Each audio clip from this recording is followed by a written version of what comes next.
이스라엘의 초대 왕은 사울이었습니다. 그는 나이 40세에 하나님의 부르심을 받고 이스라엘의 왕이 됩니다. 왕을 달라고 하는 이스라엘의 요구에 하나님께서 그 요구를 들어주시면서 경고하신 말씀이 있었습니다.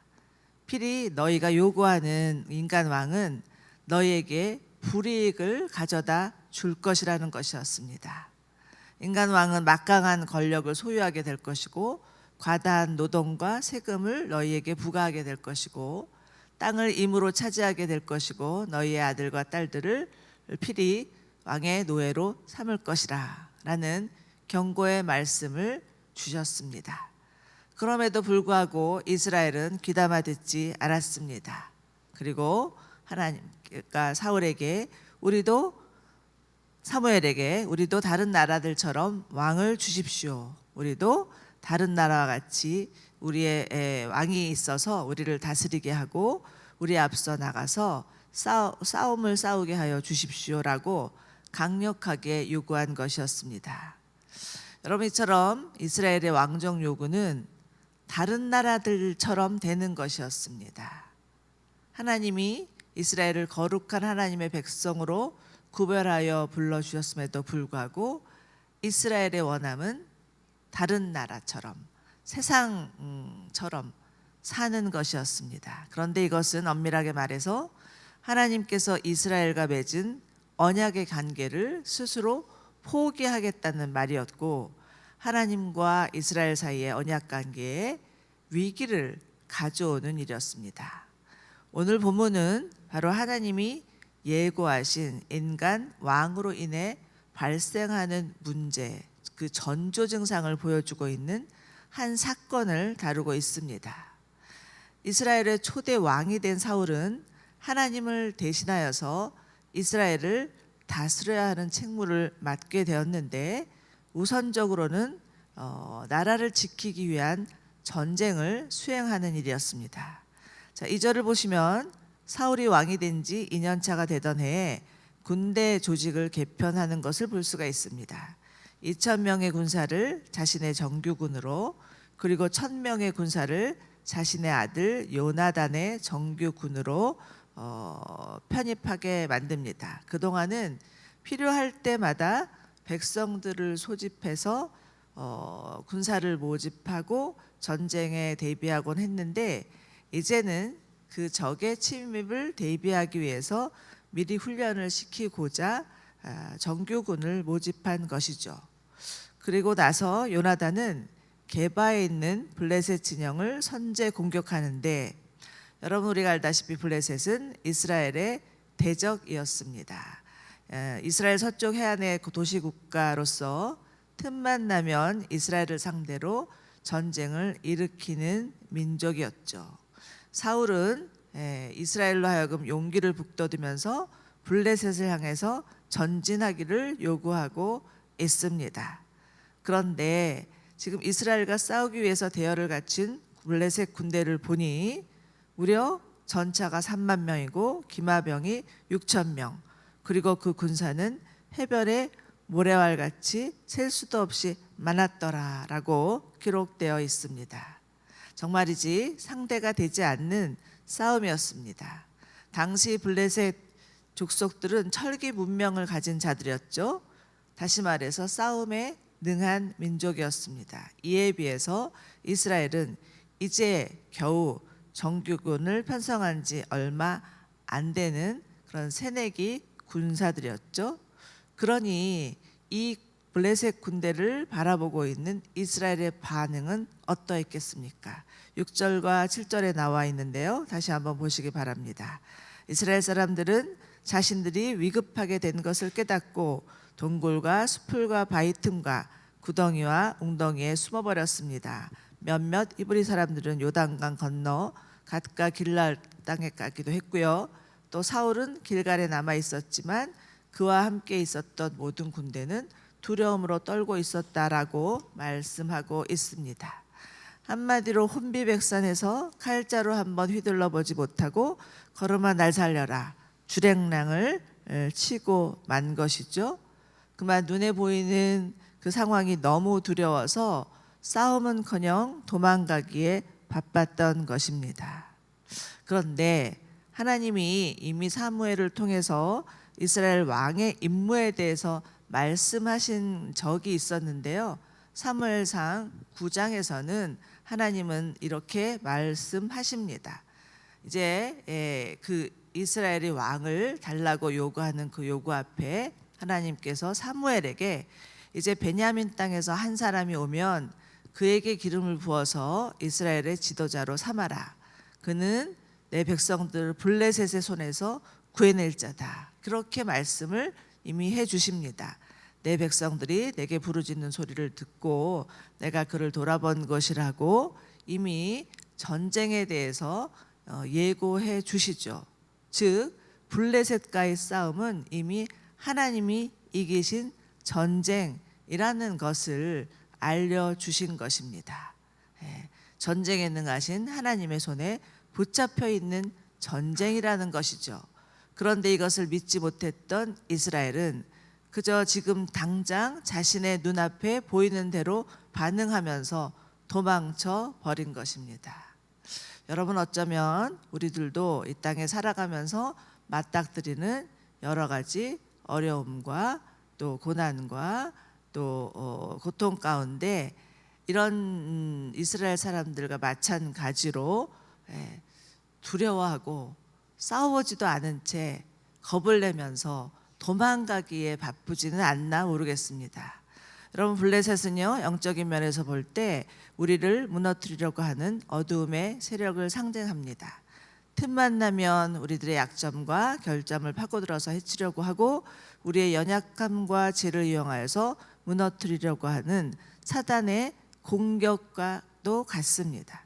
이는 마치 삼킬 자를 찾기 위해서 두루 다니는 우는 사자와처럼 지금도 사단은 우리에게 찾아와서 어떻게 해서든지 우리를 무너뜨리려고 하는 그러한 공격을 하고 있고, 또 그 힘과 세력은 너무 강해서 감히 우리로서는 감당해낼 재간이 없습니다. 어두움의 실체를 아는 순간 두려움으로 꼼짝달싹 할 수밖에 없게 되겠죠. 그 한 예로 또 그 가나안 땅을 정탐하기 위해서 왔던 12명의 정탐꾼 중 10명은 가나안 족속을 보자마자 이들은 우리에 비해서 우리는 그들에 비하면 메뚜기에 불과합니다라고 두려워하고 절대 그들을 싸워서 이길 수 없다라고 판단해 버립니다. 그러나 이것은 하나님을 신뢰하지 못하는 자들의 언행이었죠. 가나안의 12명의 정탐꾼이 모두 그런 믿음 없는 소리를 했던 것은 아닙니다. 그 중에 2명 여호수아와 갈렙은 아닙니다. 하나님이 그 땅을 우리에게 주신다고 약속하셨기 때문에 우리는 마땅히 정복할 수 있습니다. 그들은 단지 우리의 밥에 불과합니다 라고 했습니다. 여러분, 믿음이란 하나님의 말씀에 대한 신뢰입니다. 하나님이 말씀하시면 산을 들어서 바다를 던질 수도 있고, 하나님이 말씀하시면 죽은 자도 살아납니다. 이스라엘은 블레셋과의 전쟁을 승리케 하시는 하나님, 그러 반드시 이기게 하실 것이라는 하나님의 말씀을 믿어야 했습니다. 그런데 이들은 하나님의 말씀을 믿은 것이 아니라 그들의 눈에 보이는 상황을 믿었기에 졸렬하게 도망칠 수밖에 없었던 것입니다. 여러분, 그러니 우리가 싸우는 싸움도 하나님의 말씀을 믿는 믿음과 우리 눈에 보이는 현실 사이의 싸움입니다. 하나님의 말씀을 믿을 것인가, 아니면 내 눈에 보이는 현실을 따라갈 것인가의 싸움입니다. 하나님의 말씀을 믿으면 살지만 눈에 보이는 현실을 믿으면 죽을 수밖에 없다는 것을 명심하시기 바랍니다. 예수님은 제자들에게 말씀하셨죠. 너희가 세상에서 환난을 당하나 담대하라, 내가 세상을 이겼노라, 이렇게 말씀하셨습니다. 여러분, 우리의 싸움은 이미 예수님이 승리하신 싸움입니다. 이런 말이 있죠. 항상 너의 등 뒤에는 큰 산이 있노라고. 이렇듯 우리의 배후에는 전쟁에 능하신 하나님이 함께 하심을 믿으시기 바랍니다. 우리로는 할 수 없지만 전능하신 하나님이 우리와 함께 계시기에 능히 승리할 수 있으리라고 믿으시는 저와 여러분이 되시기를 축원합니다. 그런데 이스라엘 군대가 겪는 두려움은 사울에게도 동일하게 자리 잡고 있었습니다. 그는 너무 두려움 나머지 백성들이 흩어지기 시작하자 번제물과 화목제물을 가지고 하나님 앞에 제사를 드립니다. 그런데 이것은 어디까지나 월권이었죠. 당시 이스라엘에서는 반드시 전쟁을 치르기 위해서는 그 전쟁을 하나님 앞에 의탁하는 제사를 제사장이 드려야 했습니다. 말하자면 왕의 직무와 제사장의 직무가 엄밀히 구별되어 있었다라는 것이죠. 그런데 아무리 기다려도 사무엘이 오지 않는 것 같자 조바심이 난 사울은 자신이 대신 제사를 치릅니다. 그런데 이렇게 제사를 마치자마자 사무엘이 도착하고 사무엘이 이스라엘의 이런 행위에 대해서 다그치니 그는 이렇게 대응합니다. 11절과 12절입니다. 보시겠습니다. 백성들이 도망치기 시작하는데 당신은 정한 시간에 오지 않고 블레셋 사람들은 mik바스에 모여들고 이때 블레셋 사람이 나를 치러 길갈에 내려올 텐데 나는 아직 하나님의 은혜를 구하지 않았구나라는 생각이 들었습니다. 그래서 마음이 다급해져서 할 수 없이 번제를 드렸습니다 라고 답합니다. 어찌 보면 꽤나 타당한 말 같습니다. 꽤 합리적인 처사인 것도 같고 또 신앙심이 있는 것처럼도 보입니다. 그러나 여기에 함정이 있음을 주목하셔야 합니다. 첫째는 하나님의 말씀에 대한 신뢰가 없는 처사였고요. 둘째는 하나님이 정하신 방법을 따르지 않았다는 것입니다. 그래서 정리해 보면 사울이 드린 제사는 인본주의적 예배였다라는 것입니다. 여러분, 예배라고 해서 하나님이 다 받으시는 것이 아닙니다. 창세기에 가인과 아벨의 제사가 나오죠.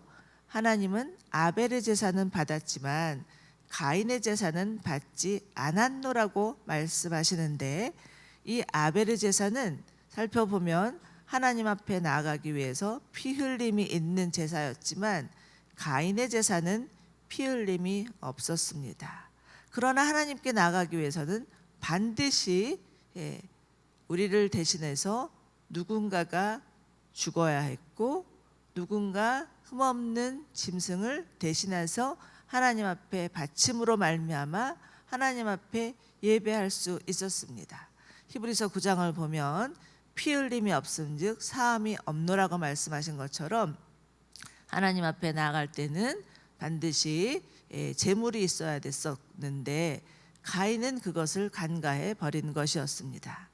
여러분, 우리가 하나님 앞에 드리는 예배는 반드시 하나님의 말씀대로 하나님의 방법대로 드려져야 합니다. 그런데 사울의 마지막 말 보십시오. 마음이 다급해져서 할 수 없이 번제를 드렸습니다 라고 하고 있는데 이것은 변명에 지나지 않습니다. 그렇게 따지면 할 수 없어서 하나님 앞의 말씀에 불순종할 수밖에 없노라고 하는 자기 합리와 자기 타당성들이 얼마든지 있을 수 있고 자칫하면 거짓 진리까지도 나올 수 있습니다. 요즘 세상을 보십시오. 인권, 성소수자 보호라는 미명 아래 동성애가 죄가 아니라고 주장하는 하고 어쩔 수 없는 할 수 없는 성적 취향이라고 하는 시대가 되었습니다. 어쩔 수 없어서 할 수 없어서 부모를 살인하고 자녀를 학대하였노라고 변명하는 자들도 있습니다. 그러나 여러분, 죄인은 불쌍히 여기지만 죄는 미워하라고 죄를 죄라고 지적한다고 해서 죄인을 불쌍히 여기는 게 아니죠. 어쩔 수 없는 상황이었다고 변명한다고 해서 잘못이 없던 일이 되는 게 아닙니다. 우리나라 일제강점기에 신사참배를 요구했던 일본의 요구 앞에 무참히 무너져버린 교단 교회들이 있었습니다. 어쩔 수 없이 할 수 없이 살아남기 위해서 한 일이라고 하지만 나중에 세월이 흘러서 조사해 보니 당시 신사참배를 했던 교단은 살아남지 못하였다고 합니다. 그러나 끝까지 신사참배에 저항했던 교단은 지금까지도 존속하고 있습니다. 여러분, 한번 죄와 타협하기 시작하면 그 다음엔 무너지는 것은 너무 쉬운 일입니다. 한번 죄를 허용하기 시작하면 그 다음에 죄가 들어오는 것은 막을 길이 없다라는 것을 유념해 주시기 바랍니다.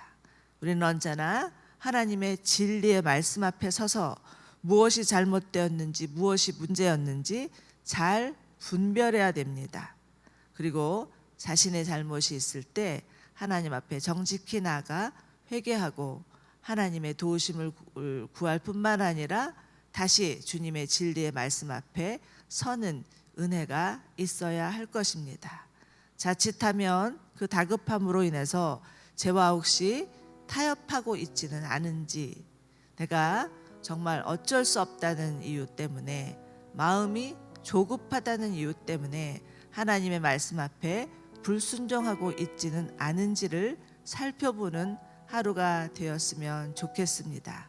마지막 절에 보면 그 마음이 다급해져서 할 수 없이 번제를 드렸습니다 라고 말할 때 그 다급함, 조급함이 자칫 정말 마귀에게 우리의 마음을 내어주는 통로가 될 수 있다라는 것을 기억하면서, 아무리 상황이 조급해 보이고 아무리 지금 내게 처한 그런 환경이 조바심이 난다 할지라도, 어쩔 수 없는 상황들이 벌어진다 할지라도 그것이 하나님의 말씀 앞에 위배된다면 철저히 정말 자신의 목숨을 거는 한이 일더라도 하나님의 말씀을 앞에 순종하고 지켜낼 수 있는 저희 모두가 되기를 바랍니다.